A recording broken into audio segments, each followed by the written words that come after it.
5G is the fifth generation of wireless data networks, and it will improve them far more than 4G or 3G ever could. You'll feel it in your phone, your home, your car, and in the city and town around you.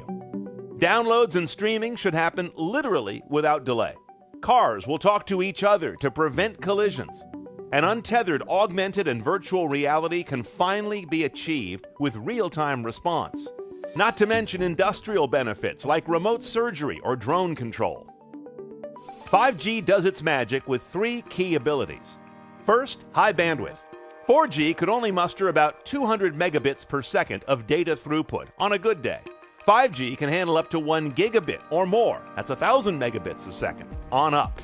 Low latency. 4G suffers from around 100 milliseconds or so in response delay or latency. 5G reaction time can be as low as 1 millisecond, which makes everything happen virtually instantly. And dense connections. In a given square kilometer, 4G can only manage to connect about 1/10 the amount of devices as 5G can. If that's some of what 5G does, how does it do it?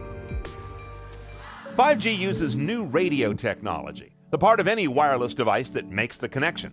5G uses some radio frequencies in a band known as sub-6, from 600 megahertz to 6 gigahertz, part of which is also used by current 4G LTE. But 5G will also use a higher band of radio frequencies, from 24 gigahertz to as high as 86.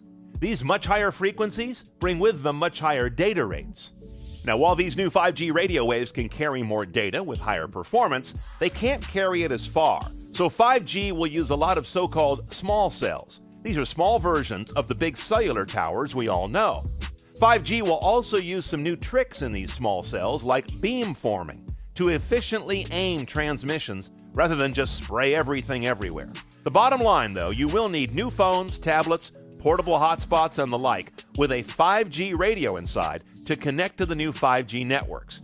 Your current 4G or even 3G gear can't tap into it. 5G networks will also position more data and computing resources closer to you that will avoid blunting 5G's low latency benefits.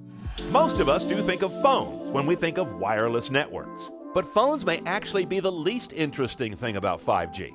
It will also power autonomous cars, so they have awareness of every other car, bike, pedestrian, and traffic signal around them.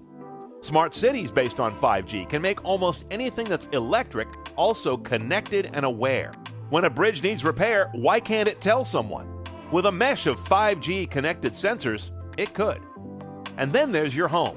5G will offer a new way to get internet there, eschewing cable or DSL, and one day maybe even obviating your Wi-Fi router altogether, as devices may just use 5G natively to connect directly to a wireless ISP.